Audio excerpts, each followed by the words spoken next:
Olá, amigos e amigas da TV Humana. Sou a Nízia Ontem e você está aqui nos Limites da Eternidade. Hoje falarei sobre o penúltimo juiz foi Sansão. Falarei sobre alguma coisa que aconteceu nesse meio, que é um livro que está colocado depois de Juízes, então entra esse livro. E ele vem trazendo, uma informação bem importante, porque vai resultar lá na frente, nós vamos ver que é a genealogia de Jesus. Bom, então o livro é o livro de Ruth. Ruth parece uma novela, o livro parece uma novela, cheio de encantos, cheio de sofrimentos, cheio de manobras. E assim, o escritor, ele quis mostrar ali a ação das mulheres, que vão ser bem importantes. Quando, na época dos Juízes, depois de Sansão, Israel passou por uma grande seca. E essa seca trouxe muita fome para toda aquela região. Tinha um homem que morava em Belém, ele se chamava Elimeleque. E quando ele viu que a situação estava muito complicada, ele, a sua mulher e seus 2 filhos foram embora para Moabe. Lembrando que Moabe era uma região, era uma cidade-estado que não gostava de Israel. E então foi ele, a sua esposa, os 2 filhos que se chamavam Malom e Quilion. A esposa desse homem se chamava Noemi. E foram, para essa região, ficaram lá por algum tempo e o Elimeleque veio a falecer. Faleceu e deixou então a esposa e os 2 filhos. Esses 2 filhos, passado o tempo, eles já haviam se casado. Um que era o mais velho, casou-se com uma moça chamada... Bom, daqui a pouco eu acho, Mas o outro casou-se com uma moça chamada Ruth. Ela era uma moabita. E aí nós já podemos perceber que eles já estavam se casando com os povos, já não tinha mais aquela obrigação de casar com gente da sua parentela. Então, eles casaram com uma moabita, a primeira, como eu falei, se chamava Orfa. E aí estavam, a família estava ali, estava bem, os 2 filhos cuidando da mãe, com as suas esposas. Só que, por algum motivo, talvez por alguma doença contagiosa, eles faleceram. E assim ficaram somente as 3 mulheres. A Noemi, a Orfa e a Ruth. A Noemi, ela liberou as noras para que voltassem para a casa dos seus pais, para que reconstruíssem a vida, para que se casassem, para que tivessem filhos. Elas rejeitaram porque elas tinham apreço pela sogra, então elas rejeitaram. E ela ficou, insistindo nisso, que era para elas voltarem, que ela voltaria para Belém, porque ali já não tinha mais nada que a segurasse ali. E então Orfa beijou, abraçou a sogra e partiu para a casa dos seus pais. Porém, a Ruth, de jeito nenhum. A Ruth, ela não foi dissuadida por nenhum argumento da sogra em deixar, a sogra partir sozinha. E ela diz, então, aonde a senhora for, eu irei. Aonde a senhora for morar, eu também morarei. Aquele que for o seu povo será o meu povo. E aonde a senhora morrer, eu morrerei. Depois dessa declaração, a Ruth acompanhou Noemi de volta a Belém. Quando elas chegaram em Belém, elas estavam numa situação muito comprometedora, porque a viúva já não tinha renda, a Ruth também não tinha. E quando elas chegaram, ela foi reconhecida, todo mundo foi lá e chamou: Noemi, você voltou. Aí ela fala: não me chame mais de Noemi, porque a tradução de Noemi é a feliz. Ela falou: e agora não existe mais essa mulher, a feliz. Então agora eu sou Mara, ou seja, a amargurada. Bom, quando chegaram ali, naquela região, que era antigamente dela mesmo, porque pelo que está escrito, a Noemi tinha uma grande propriedade que pertencia evidentemente ao marido. E lá em Belém morava um homem rico, né, chamado Boaz, e que ele era produtor de cevada. E a Noemi falou, né, para Ruth, que ela já era velha, ela não podia ter um trabalho, enfim, né, não podia mais gerar filho, porque era um costume quando morria o marido e não deixava filhos, o próximo filho geraria o filho para o marido morto. Coisa estranha, né? Mas acontecia e bastante. Então Ruth falou que ela iria, era tempo de cega, né, de colheita da cevada, então ela iria pelo caminho e pegaria as espigas de cevada que estivessem no chão, recolheria, e ela não ganharia tanto quanto os jornaleiros, né, que eram aqueles que faziam a colheita, mas ela teria sim uma pequena renda, provavelmente para o alimento das duas. E assim ela foi recolhendo as espigas de cevada na propriedade de Boaz, e ele viu aquela moça ali e perguntou: quem é essa moça? Aí falaram: ela é uma moça que chegou aqui com a sogra, todas viúvas, as duas, e então ela está trabalhando e recolhendo aquilo que cai dos nossos cestos. Aí Boaz ficou sabendo, né, que Noemi era uma parente dele, embora, né, fosse assim por parte do marido, não por parte dela. E ele só falou: então, tudo bem, permitam que ela continue pegando as sobras do chão, mas deixem que caia mais. Ele já estava um pouquinho encantado, talvez, com a beleza da Ruth. E Ruth, quando ele falou isso, ela agradeceu, né, encostando o rosto ao chão, como era comum quando tinha alguém de uma hierarquia maior. E Boaz, na hora do almoço, chamou a Ruth para comer pão molhado no vinho com ele. E ela foi, né? E ele deu a ela a cevada torrada. E ela levou para casa para que a sua sogra também comesse. Um dia, Noemi disse que a Ruth precisava arrumar o marido, refazer sua vida, ter seu próprio lar, né, ser mãe. E eu acredito que daí surgiu o plano dela casar com o próprio Boaz, que era um homem bem mais velho que a Ruth.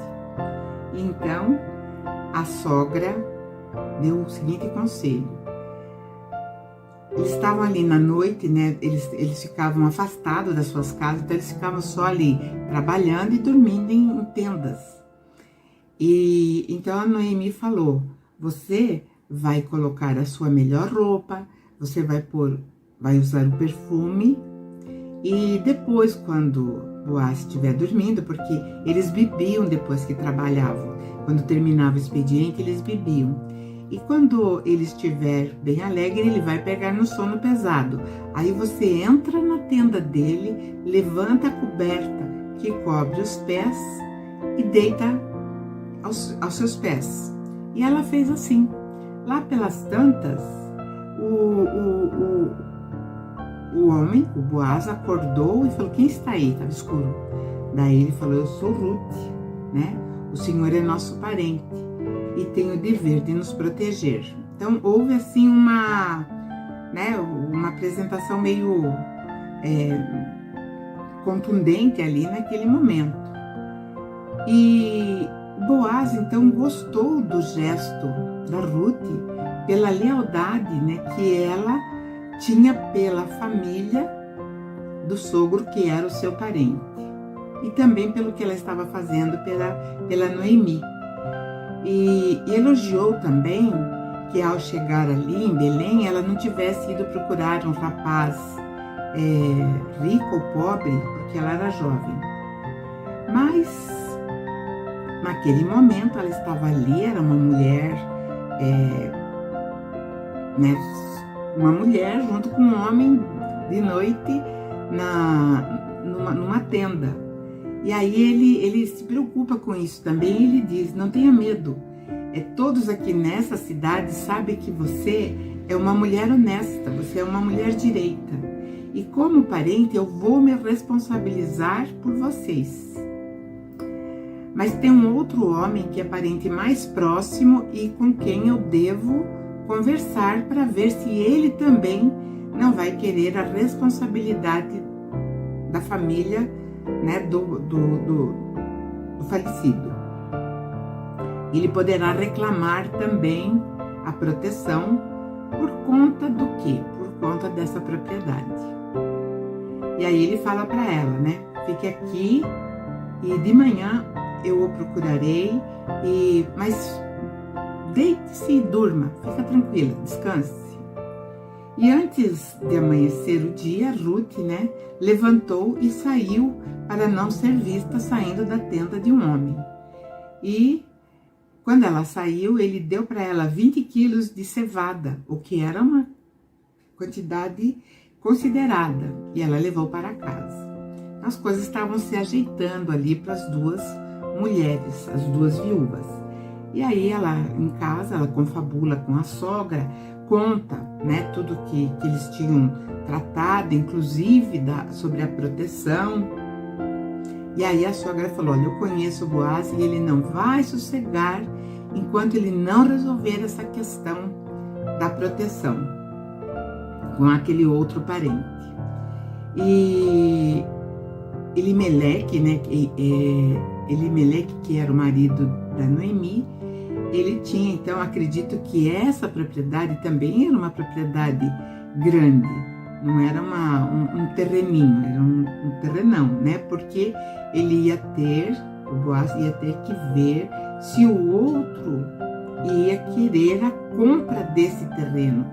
E a compra desse terreno, lógico que reverteria o dinheiro para Noemi e também a proteção. Além de ele ficar com o terreno, ele daria a proteção para a viúva do seu parente. Porém, o homem aceitou. No primeiro momento ele falou: não, eu quero. Daí ele falou: então você vai ter que se casar com Ruth, porque é esse o acordo. Aquele que comprar a propriedade casa-se com Ruth. Aí o homem pensou bem e falou: não, talvez isso venha atrapalhar até as minhas próprias finanças. Provavelmente o homem também já fosse casado e eles tinham mais de uma mulher. E aí ele falou: vou ter mais um gasto. Então ele falou: pode ficar, você como protetor das duas. E eles tinham uma maneira muito interessante, né, quando faziam esses acordos. Então o homem que declinou da compra do terreno, ele tirou a sandália e deu para o Boaz. Isso era tipo de uma assinatura, né, do pacto que eles estavam fazendo ali. Valia como um contrato. Então Boaz vai com a sandália, vai para as autoridades e perante o povo e mostra que o outro realmente havia declinado não só da compra, mas como também do casamento com a Ruth. Anunciou, aí na sequência ele vai anunciar o casamento com a Ruth, né, viúva de Malom, e que a propriedade continuaria na família do marido morto de Ruth. E que ele não seria esquecido em Belém, né? E a mulher era moabita, e então isso poderia trazer até um mal-estar, porque ela era procedente, né, de um país que era adversário, mas eles a adotaram como uma mulher dali, da região. E aí tem um ponto bem interessante que tem que ser frisado, é assim, quem dá a condição da nacionalidade ou, né, de ser judeu é a mãe, não é o pai. E aí então a gente percebe também que isso é quebrado, porque ele era natural de Belém, ela era de Moab, ela era uma moabita. E Boaz era um homem influente e rico, e mais velho, bem mais velho, né? Também não é mencionado se ele já tinha outras esposas, mas ele ficou, né, com a Ruth. E logo ela engravidou e teve um filho. Esse filho se chamou Obed, né? E quem criou esse filho foi a própria Noemi, que inclusive na tradução diz que aquele filho que tinha ido retornou aos seus braços, então ela cria aquela criança com muita alegria. Então é ela que vai criar, né? Então a Noemi, na verdade, ela vai ser a avó do rei Davi.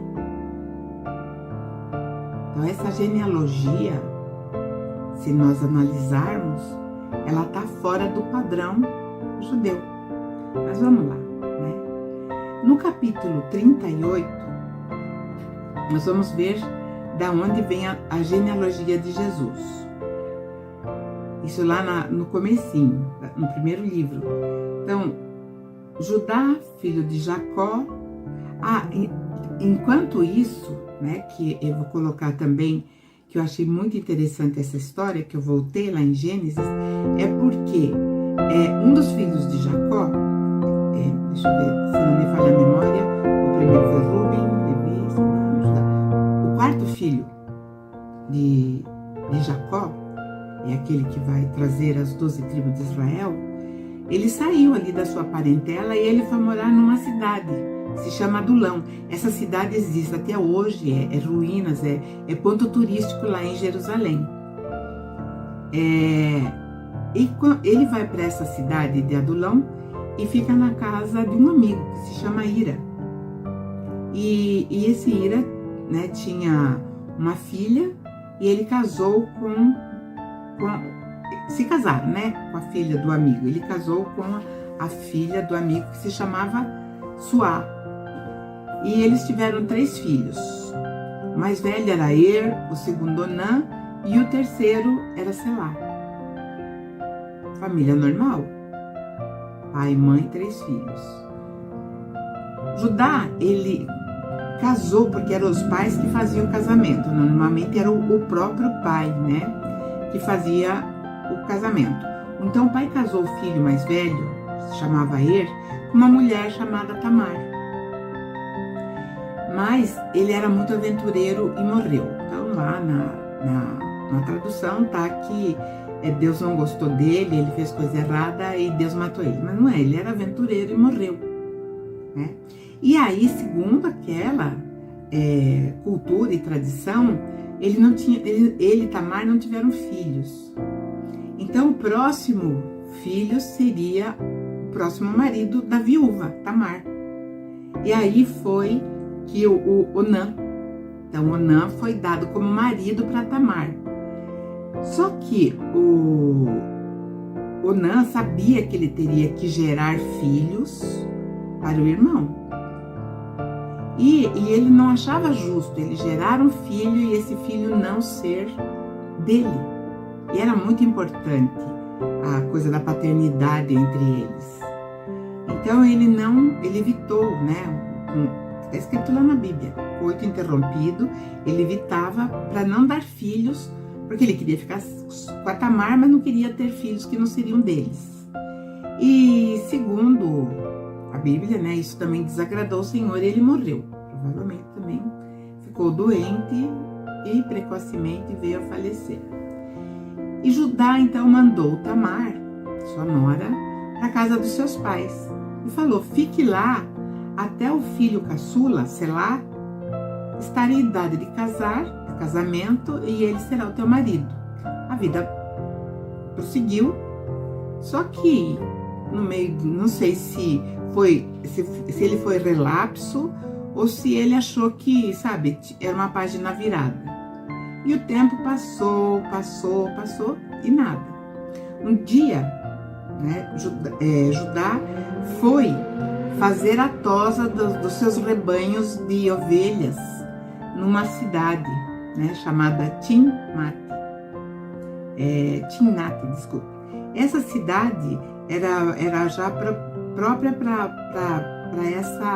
essa função, né, de desenvolver aí os rebanhos, tanto de cabrito como de ovelhas. E ela ficou sabendo, antes disso, é bom frisar que a esposa de Judá havia falecido. Depois, então, passou algum tempo, ele foi à cidade, né, e fazer esse trabalho de tosa. Quando a Tamar ficou sabendo, ela foi para a estrada onde ele ia passar, cobriu o rosto com véu, se vestiu de forma, né, que as prostitutas da época se vestiam. E ela foi bem para onde ele passaria. E quando ele passou, ele falou: opa, né? Só que ela não mostrou o rosto. E aí ele convida ela para ir para a cama com ele. E aí ela pergunta: quanto você me pagaria? Aí ele falou: um cabrito do meu rebanho. Ela falou: ok, tudo bem, mas eu preciso que você me deixe como garantia alguma coisa tua, para que eu possa reclamar o preço. Aí ele perguntou: o que você quer que eu deixe? Aí ela falou: me deixa o seu sinete e o teu cajado. Eu acredito que ele estava assim, viúvo, né? Queria namorar. Desesperadamente ele entrega o sinete e o cajado. Só que o sinete, naquela época, equivaleria ao que hoje, né, nós chamamos de RG, mas agora nem RG não é mais, né? É CNH. Então era um documento que ele ia fazer todas as transações comerciais e tudo mais, era o sinete que era a garantia, né? Os reis usavam o sinete como anel, e ele tinha lá o sinete dele e o cajado. O cajado representava uma coisa assim, era um status, né? Quem tinha um cajado é porque tinha criação de ovelhas, então era uma pessoa bem sucedida. E o negócio foi fechado, e assim foi. Aí eles tiveram lá, né, a noite deles, e ela ficou com as coisas que ele havia dado para ela. Só que ela voltou para casa, né, colocou novamente a sua vestimenta de viúva, porque ela se comportava todo esse tempo como uma viúva, porque ela esperava a chegada do selado, que era o cunhado caçula. E Judá, ele voltou, né? Ele mandou o cabrito pelo seu amigo Ira, e ele não encontrou. Ele procurou a prostituta da estrada, ele não achou. Aí ele começou a perguntar para os homens da região: vocês conhecem a prostituta que fica ali naquela estrada? Aí os homens falaram, né? Aqui não existem prostitutas. E aí ele falou assim: mas e agora? Ele volta e fala para ajudar: ó, ajudar, uma mulher sumiu, desapareceu, ninguém viu, ninguém sabe. E outra coisa, aqui não tem prostituta. Aí ele, acho que ele falou, pensou, né? Perdi. Mas ele falou: bom, ela vai ficar com os meus pertences, como é que eu vou fazer? Só que algum tempo depois, ele ficou sabendo, né? Através do boca a boca, que a sua nora estava grávida. E ele ficou extremamente revoltado, porque afinal de contas ela não tinha agido como uma viúva dos seus filhos. Ela tinha sido leviana. Então ele mesmo falou: ela vai ser queimada. Ou seja, a morte dela seria, no mínimo, uma fogueira, né? E ela já estava grávida e os homens foram buscá-la em sua casa para que ela fosse executada. Aí ela diz assim, ó: vejam, o homem de quem eu engravidei é dono desses pertences. E ela mostra o sinete e o cajado. E aí então eles viram que era o próprio Judá. E quando levaram a notícia para Judá, ele reconheceu, né? Ele reconheceu que ele tinha faltado com aquilo que era uma tradição e que ele tinha empenhado a sua própria palavra e ele tinha falhado, né, com ela e não deu o filho caçula. Provavelmente também ela era bem mais velha que o caçula, né? Bom, ele reconheceu que realmente ela tinha sido mais sábia do que ele. Afinal de contas, o nome do filho dele, do mais velho, do assim como do Onã, não seria esquecido, ou seja, eles teriam uma genealogia. Quando ela deu à luz a gêmeos. E o primeiro bebê que estava nascendo colocou primeiro a mãozinha para fora. E aí a parteira amarrou uma fitinha vermelha e disse: porque esse saiu primeiro.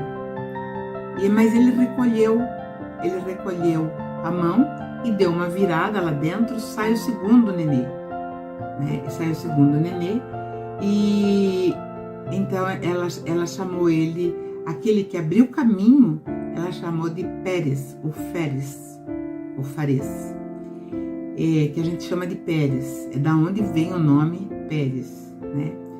E depois o que tinha a fitinha vermelha, né, chamou Zerá.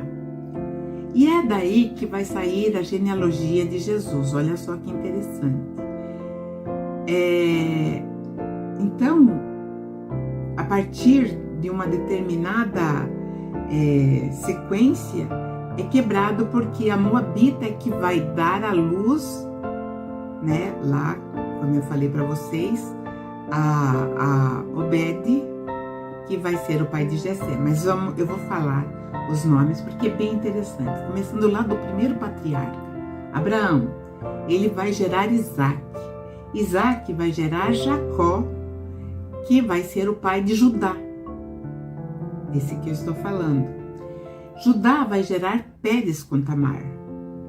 E Pérez vai gerar Esrom, que vai ser o pai de Arão. Aquele Arão, né? Arão foi pai de Aminadab, que gerou Nasson, que foi pai de Salmão. O Shomon foi pai de Boaz, aqui esse nosso personagem que nós vemos que casou com Ruth, que gerou Obed, que foi a criança que a Noemi carregou, né, como consolo pela partida dos seus filhos. E esse Obed vai ser o pai, ou vai gerar Jessé. Jessé vai ser o pai de Davi, segundo o rei de Israel. Que Jessé, né, Davi, ele vai gerar Salomão com Bet-Sabá. que é outra história que nós vamos ver lá na frente também. Salomão, ele foi pai de Abias, que gerou Asa. Daqui para frente, depois de Davi, são só reis. Todos os nomes que eu citar são reis de Israel. Então, Salomão foi pai de Abias, que gerou Asa. Asa foi pai de Josafá, que foi um rei muito importante no sul de Israel, que gerou Jorão, que não foi muito bom, que gerou Uzias, que gerou Jotão. Jotão foi pai de Acás, que gerou o rei Ezequias, que também vai ser um rei bem importante para Israel. Ezequias foi pai de Manassés, que não vai ser tão importante assim, vai fazer algumas coisas erradas. E Manassés vai gerar Amon, que foi pai de Josias, outro rei. Josias foi pai de Jeconias, também foi rei, no tempo em que os israelitas foram prisioneiros na Babilônia. E aí Jeconias vai gerar Salatiel. Aí já acaba a condição monárquica, mas eles são da descendência de Davi, então eles têm uma descendência nobre. Jeconias gerou Salatiel, que foi pai de Zorobabel, que gerou Abiúde, que foi pai de Eliaquim, que foi pai de Azor. Azor foi pai de Sadoc, que gerou Aquim, que gerou Eliúde. Eliúde foi pai de Eleazar, que gerou Matã, que gerou Jacó. Jacó foi pai de José, marido de Maria. José, então, no caso, foi o pai biológico de Jesus. Então, nós vemos como tudo foi interligado, mas houve essa quebra ali, né, com a Ruth, que vai trazer justamente a descendência de Davi. Eu acho, assim, interessantíssimo esses detalhes que estão contidos no Antigo Testamento e que, por ser encarado como um livro sagrado, como um livro que foi ditado, muitos pensam que foi pelo Criador de tudo que existe, que foi ditado por ele, então isso daí, né? Mas na verdade não. Tem muitas coisas, né, muito interessantes e nós vamos ver muito mais, porque no próximo episódio eu vou falar do último juiz em Israel. Mas vocês pensam que a história está terminando? Não. Ela só está começando, porque Israel ela vai viver vários ciclos. Então, o último juiz vai estar nos aguardando no próximo episódio. Eu agradeço a todos, nos acompanhem nas nossas redes sociais. Eu sou a Anísia Ontem, no limite da eternidade. Obrigada, até a próxima.